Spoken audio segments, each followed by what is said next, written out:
Bismillahirrahmanirrahim. Assalamualaikum warahmatullahi wabarakatuh. Alhamdulillah wa syukrulillah. Assalatu wassalamu ala rasulillah bin abdillah wa ala alihi wa sahbihi wa mawalah. La hawla wa la quwata illa billah, amma ba'd.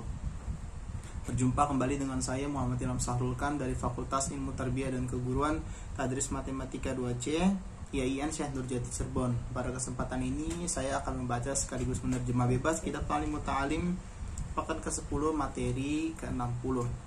Sebelumnya saya akan menjelaskan tentang ilmu nahwu, yakni jar, jer, dan jazm. Jar atau zer atau khofat.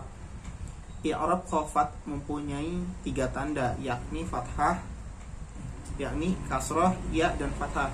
Kenapa ada ya dan fathah? Karena tidak setiap kata ditandai khofatnya dengan kasroh. Makanya tanda kasroh itu menjadi tanda asli bagi i'rab khofat, sedangkan ya dan fathah menjadi tanda cabang bagi i'rab khofat, karena tidak setiap tanda khofat bisa ditandai tanda khofatnya dengan kasroh. 1. Adapun tanda kasroh, tanda ini terdapat pada 3 tempat. Yang pertama, isim mufrad yang menerima tanwin atau isim mufrad munfarid. Atau isim mufrad munsharif. Contohnya salam tu alal muslimi. Al-muslim sebagai al-muslimi sebagai mufrad munsharif diakhiri dengan kasrah, kedudukannya sebagai isim mufrad munsharif. Nah, tempat yang kedua jamak taksir yang menerima tanwin. Contohnya marartu birijalin. Jamak taksir yang tanda khofatnya kasroh. Dan yang ketiga, jamak muannas salim. Contoh salamtu ala muslimati sebagai jamak muannas salim yang tanda i'rabnya khofatnya kasroh. Nah, yang kedua adalah tanda ya. Tanda ini terdapat 3 tempat juga, yakni asmaul khamsah atau 5 isim, seperti contohnya marartu bi akhika, marartu bi abika, marartu bi hamika, marartu bi zimalin. Nah, lalu tempat yang kedua ada isim tasniyah.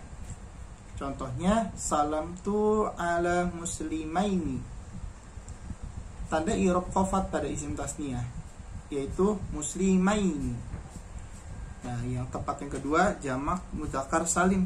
Tempat yang ketiga dari tanda ya itu jamak mudzakkar salim. Contohnya salamtu ala muslimina.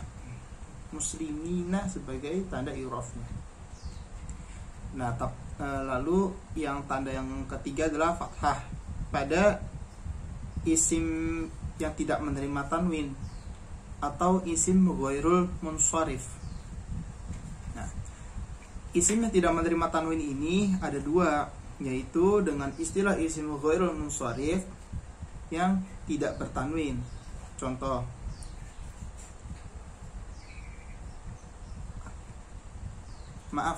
maksudnya ada 11 ya, yaitu dengan istilah isim ghairul munsharif yang tidak bertanwin. Ada contohnya Haza Maryamu, Ra'aitu Maryama, Salamtu ala Maryama, dan lain sebagainya. Lalu ada Hada Aisyata atau Hada Aisyah. Sekap kata yang memakai ta marbutoh tadi ya, Aisyata menggunakan kata ta marbutoh. Lalu ada kedudukan i'rab jer karena kemasukan huruf jer. Contohnya salamtu ala Aisyat. Nah, 2 menjadi naat atau taukid dan badal. Nah, i'rab jazm mempunyai 2 tanda, yaitu sukun yang ditandai tanda pokoknya dengan sukun di atas, dan membuang atau menghilangkan nun sebagai tanda rafa.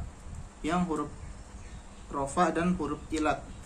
Contoh sukun yang menjadi tanda pokok seperti lam yang sur, lam yadrib. Membuang nun sebagai tanda rofa, lam taf'ali awalnya menjadi lam taf'alina. Terus lam taf'alu asalnya menjadi lam taf'aluna. Lalu ada lam yaf'alu, lam taf'alu, lam yaf'ala.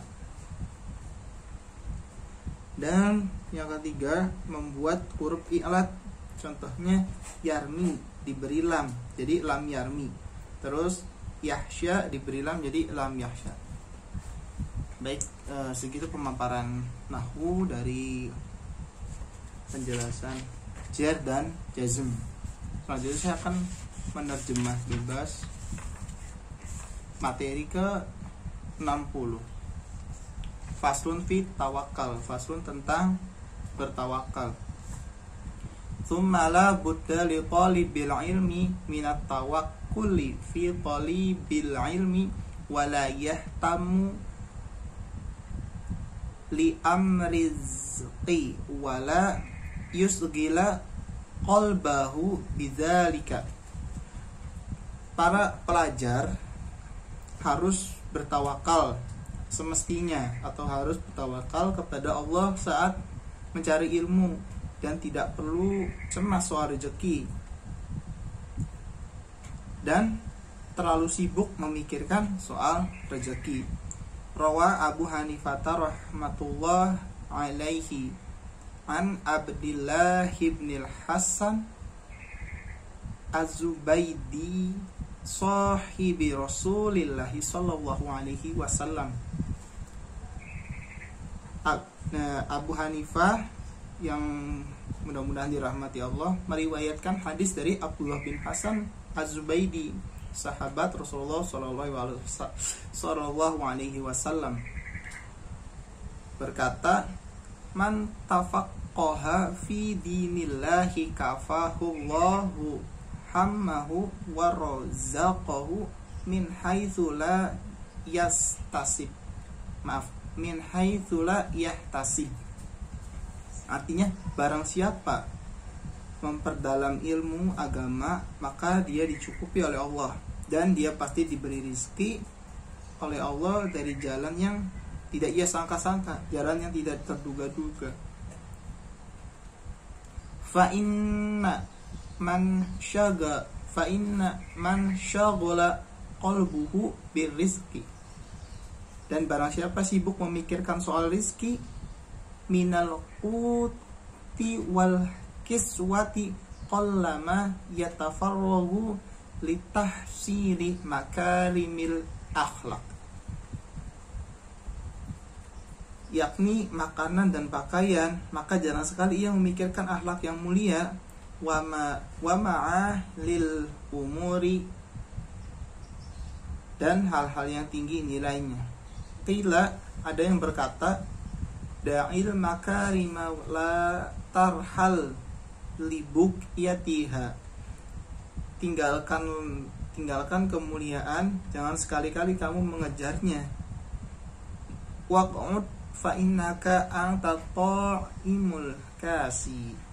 Duduk sajalah, semua itu tiada guna karena kamu adalah orang yang memikirkan soal makanan dan pakaian. Qala rajulun limansuril halaji tausini.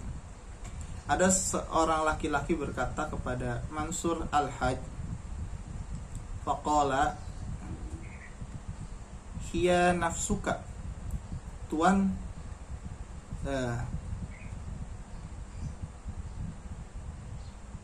maaf.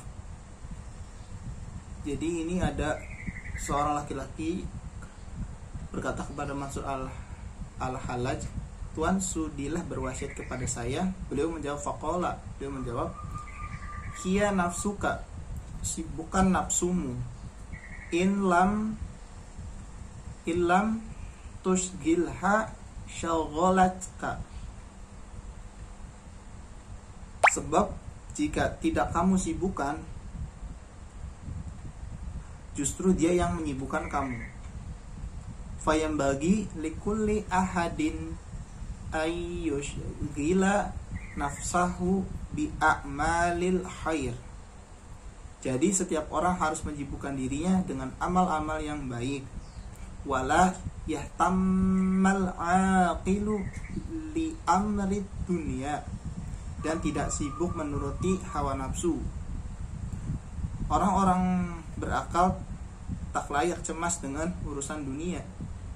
Li annal hamma wal hazana la yaruddu musibatan wala yang fa'u. Sebab orang susah itu tidak dapat mengusir musibah dan tiada gunanya.